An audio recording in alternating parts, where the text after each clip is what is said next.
అనకాపల్లి జిల్లా నర్సీపట్నం తనను YCP party నుండి సస్పెండ్ చేయడంపై తీవ్రంగా మండిపడ్డ మాజీ వైస్ చైర్పర్సన్ గుడిబండి ఆదిలక్ష్మి చెల్లిని పార్టీ నుండి సస్పెండ్ చేయడం, తన అన్నను సస్పెండ్ చెయ్యకపోవడం ఏంటి అంటూ ప్రశ్న. అన్న చెల్లెలు మధ్య చిచ్చు పెట్టడానికి చూస్తున్న వైసీపీ నేతలు.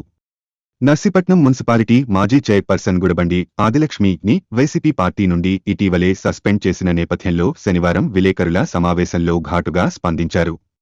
ఎటువంటి సమాచారం లేకుండా తనను పార్టీ నుండి సస్పెండ్ చేయడం ఏమిటంటూ ఆగ్రహం వ్యక్తం చేశారు. స్థానిక వైసీపీ పార్టీ నాయకులు మమ్మల్ని దళితులు అనే చులకనగా చూస్తూ అవమానిస్తున్నారన్నారు.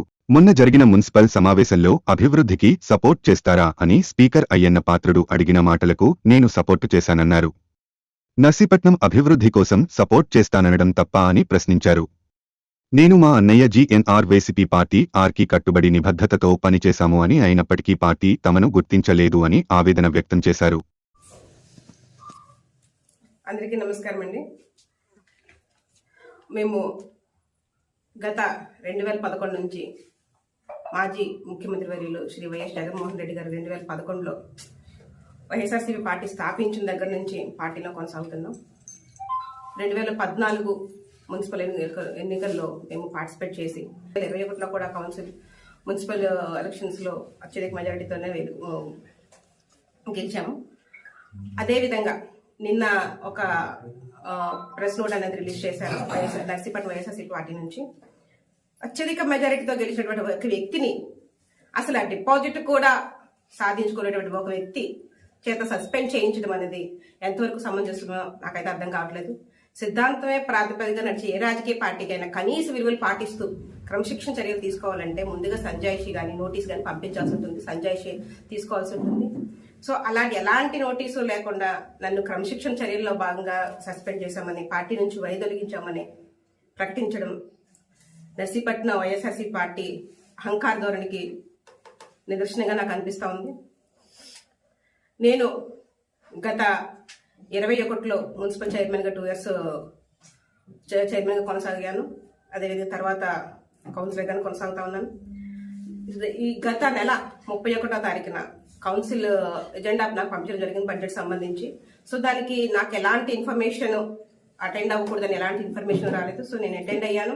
సో అప్పటికి సభా స్పీకర్ అయినటువంటి అయ్యన్ పాత్రుడు గారు స్టేజ్ మీద ఉన్నారు. సో నేను వెళ్ళాను, అటెండ్ అయ్యాను. ఆయన ఒకటే అడిగారు, ఈ అభివృద్ధి కార్యక్రమాలకి మీ వంతు సహకారం మాకు అందిస్తారంటే మా సపోర్ట్ ఎక్కువ ఉంటుంది సార్ అని నేను చెప్పడం జరిగింది.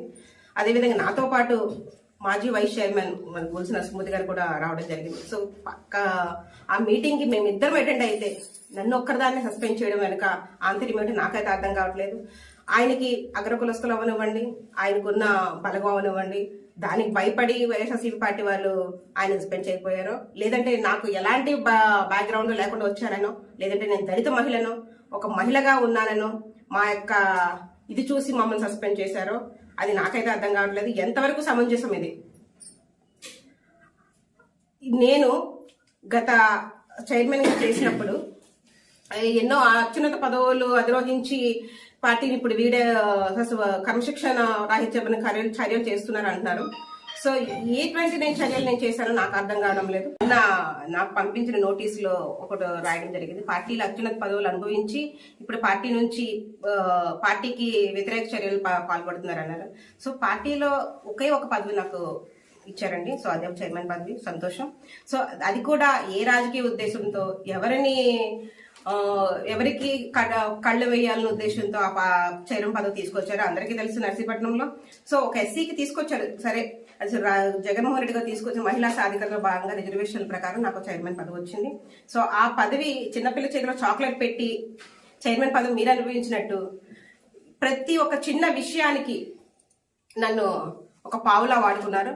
సో ఏ ఒక్క సబ్జెక్ట్ తీసుకొచ్చినా సరే అది కమిషనర్ని, ఏఈని, డిఈని మీ దగ్గర రప్పించుకొని ప్రపోజల్స్ మీరే ప్రపోజ్ చేసుకొని వర్క్లని అనౌన్స్ చేసేసుకొని నా చేసి సంతకం పెట్టించినట్టు తీసుకొచ్చి సంతకాలు పెట్టించుకొని కొబ్బరికాయలు కొట్టడానికి మాత్రం నన్ను ఆహ్వానించడం జరుగుతుండేది. ఇంకా పెద్ద ఎగ్జాంపుల్ ఏంటంటే 22లో ఎంపీ ల్యాడ్స్ ద్వారా వచ్చినటువంటి 1.5 కోటి ఫండ్ని నాకు అసలు ఇన్ఫర్మేషనే లేకుండా, ఏ వార్డులో ఎంతెంత అమౌంట్ ప్రపోజల్స్ పెట్టారో కూడా నాకు తెలియకుండా ఒక ఎంపీ గారు పంపించడం జరిగింది. సో మీరు అసెంబ్లీ సమావేశాలు ఉండడం వల్లనో మరి ఏ విధంగా తెలియదు, ఎంపీ గారు నాకు కాల్ చేయడము, సో ఆదిలక్ష్మి సో వర్క్లు వచ్చాయి మీ మున్సిపాలిటీకి సంబంధించి నేను 1.5 ఇచ్చాను, సో దానికి వచ్చి నువ్వు శాంక్షన్ అయిందామని వచ్చి తీసుకునేదాకా నాకు అసలు ఆ వర్క్లు పెట్టారనే విషయం కూడా నాకు తెలియదు. అంటే అంత దారుణమైన చైర్మన్ పదవి నేను అనుభవించాను. సో ఏదో పదవి అనుభవించాలంటున్నారు కదా, సో అప్పుడు నేను తీసుకొచ్చి ఆ వర్కులకు కూడా నేను పోరాడి ఎలా ఇచ్చేస్తారని ఆపోజిట్ పార్టీ వచ్చిన నేను ఆ వర్కుల కోసం పోరాడి మేమే తీసుకొచ్చాం, మేమే ప్రపోజ్ చేశామని చెప్పుకొని మరీ నేను పార్టీకి సపోర్ట్ గా నిలిచి ఉన్నాను. సో ఇలా ఎన్నో అభివృద్ధి కార్యక్రమాలు అంటే ఒకసారి ఇంకొక ఎగ్జాంపుల్ ఏంటంటే అన్ని మన జగన్మోహన్ రెడ్డి గారు పార్టీ కులం చూడడం, మతం చూడడం, పార్టీలు చూడడం అనే ఒక నినాదం తీసుకొచ్చారు. సో ఆ సిద్ధాంతం ప్రకారం నేను అన్ని వార్డుల్లో సమానమే అని చెప్పి యాక్చువల్లీ అక్కడ గవర్నమెంట్ హాస్పిటల్ దగ్గర డ్రైన్ అత్యంత దారుణంగా ఉందని తెలిసి 15 లక్షల రూపాయలు దానికి జనరల్ ఫండ్ నుంచి అలాట్ చేయడం జరిగింది. సో దానికి నా వైసీపీ కౌన్సిలర్ల చేతే మా వైసీపీ కౌన్సిల్ చేతే నా మీద దండయాత్ర చేయించారు కౌన్సిల్ మీటింగ్ లోనే. నాకు ఎంత అవమానం చేశారో ఆ విషయమై మీ దగ్గరకు వస్తే మా అన్నా చెల్లెలు ఇద్దరి కళ్ళంటి నీళ్లతో మీరు వెనక్కి పంపించారు. అప్పటికి మేము పార్టీని వేయలేదు. జగన్మోహన్ రెడ్డి గారి అభిమానంతోనే మేము అవన్నీ మింగుకొనే మేము భరించి పార్టీలో కొనసాగాం. అదే విధంగా 2 సంవత్సరాలు కంప్లీట్ అయిన తర్వాత మీరు కూడా మమ్మల్ని పిలవకుండా ఎవరో వాళ్ళు ఇద్దరు ముగ్గురు చేత మేము పార్టీకి రాజీనామా చేయాలని, చెయ్యకపోతే మమ్మల్ని పర్సనల్ గాను ప్రొఫెషనల్ గాను ఇబ్బంది పెట్టి బలవంతంగా నా చేత రాజీనామా చేయించారు. ఏమనంటే ముందస్తు ఒప్పందం అంటారు. చూపించండి ఎక్కడ న్యాయం జరిగిందో మా ఎస్సీ వాళ్ళకి. దాన్ని 3 ముక్కలు చేసి ఒక సగం ఆదిలక్ష్మి అంటారు, సగం సుబ్బలక్ష్మి అంటారు, సగం ఏమో ఇంకొక బాలమ్మ అంటారు. సో ఎక్కడ సార్ ఇది? ఎక్కడ మీరు మాకు న్యాయం చేశారు? ఎస్సీ వాళ్ళు అంటే ఇప్పటికీ మీ మీద అపోజిట్ పార్టీ వాళ్ళు ఎవరైనా సరే కౌంటర్ ఇస్తే మీ వెనక ఉన్న వాళ్ళే మీకు సపోర్ట్ చేస్తూ మాట్లాడడానికి భయపడతారు. వాళ్ళు కూడా మా ఎస్సీ కుర్రోడే వచ్చి నిన్ను సపోర్ట్ చేస్తూ మాట్లాడితే గానీ నువ్వు ముందుకు వెళ్లే పరిస్థితి లేదు. సో అంటే ఎస్సీ వాళ్ళు నీకు ఒక రక్షణ కవచమా? ఎస్సీ వాళ్ళే నీకు పని చేయడానికి పనికిరారా? ఎస్సీ వాళ్ళు నీకు షోకేసులు బొమ్మల్లా పనిచేయాలా? ఎస్సీ వాళ్ళు అంటే అంత చులకన భావమా? ఈ రోజు నన్ను సస్పెండ్ చేయడం వెనక ఉన్న కారణం ఏంటి? నేను ఎస్సీ మహిళనే కదా. నీకు ఎస్సీలో కూడా డమ్మీలే కావాలి, విద్యావంతులు అవసరం లేదు. విద్యావంతులు అయితే ప్రతి దానికి క్వశ్చన్ చేస్తారు, ప్రతి దానికి అడ్డుకట్టబడతారు, ప్రతి దానిలో మిమ్మల్ని ప్రశ్నిస్తారు. అలా ప్రశ్నించకూడదు. అందుకని ఎస్సీ చేసి డమ్మీ చేయాలని ఒకే ఒక ప్రాతిపదికను మీరు నడిపించారు ఈ మున్సిపాలిటీ. సో అభివృద్ధి వైపు మీరు సపోర్ట్ చేయాలి. ఎంపీ ల్యాడ్స్ ద్వారా వచ్చినటువంటి 1.5 కోటి ఫండ్ ని నాకు అసలు ఇన్ఫర్మేషన్ లేకుండా ఏ వార్డులో ఎంతెంత అమౌంట్ ప్రపోజల్స్ పెట్టారో కూడా నాకు తెలియకుండా ఒక ఎంపీ గారు పంపించడం జరిగింది. సో మీరు అసెంబ్లీ సమావేశాలు ఉండడం వల్లనో మరి ఏ విధంగా తెలియదు, ఎంపీ గారు నాకు కాల్ చేయడము, సో ఆదిలక్ష్మి సో వర్క్లు వచ్చాయి మీ మున్సిపాలిటీకి సంబంధించి నేను 1.5 ఇచ్చాను, సో దానికి వచ్చి నువ్వు శాంక్షన్ అయిందామని వచ్చి తీసుకునేదాకా నాకు అసలు ఆ వర్క్లు పెట్టారనే విషయం కూడా నాకు తెలియదు. అంటే అంత దారుణమైన చైర్మన్ పదవి నేను అనుభవించాను. సో ఏదో పదవి అనుభవించాలంటున్నారు కదా, సో అప్పుడు నేను తీసుకొచ్చి ఆ వర్కులకు కూడా నేను పోరాడి ఎలా ఇచ్చేస్తారని ఆపోజిట్ పార్టీ వచ్చిన నేను ఆ వర్కుల కోసం పోరాడి మేమే తీసుకొచ్చాం, మేమే ప్రపోజ్ చేశామని చెప్పుకొని మరీ నేను పార్టీకి సపోర్ట్ గా నిలిచి ఉన్నాను. సో ఇలా ఎన్నో అభివృద్ధి కార్యక్రమాలు అంటే ఒకసారి ఇంకొక ఎగ్జాంపుల్ ఏంటంటే అన్ని మన జగన్మోహన్ రెడ్డి గారు పార్టీ కులం చూడడం, మతం చూడడం, పార్టీలు చూడడం అనే ఒక నినాదం తీసుకొచ్చారు. సో ఆ సిద్ధాంతం ప్రకారం నేను అన్ని వార్డుల్లో సమానమే అని చెప్పి యాక్చువల్లీ అక్కడ గవర్నమెంట్ హాస్పిటల్ దగ్గర డ్రైన్ అత్యంత దారుణంగా ఉందని తెలిసి 15 లక్షల రూపాయలు దానికి జనరల్ ఫండ్ నుంచి అలాట్ చేయడం జరిగింది.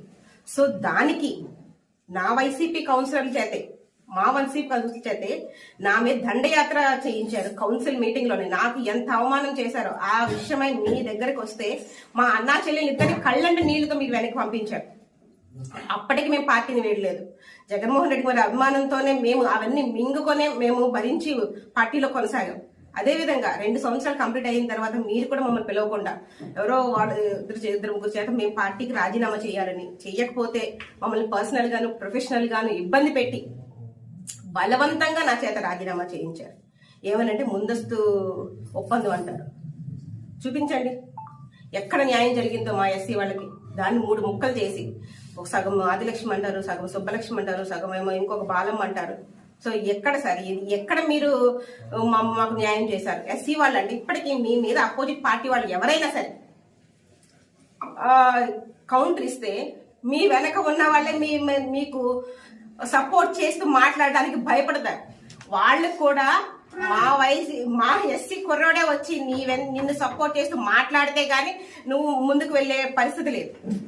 సో అంటే ఎస్సీ వాళ్ళు నీకు ఒక రక్షణ కవచమా? ఎస్సీ వాళ్ళే నీకు పని చేయడానికి పనికిరారా?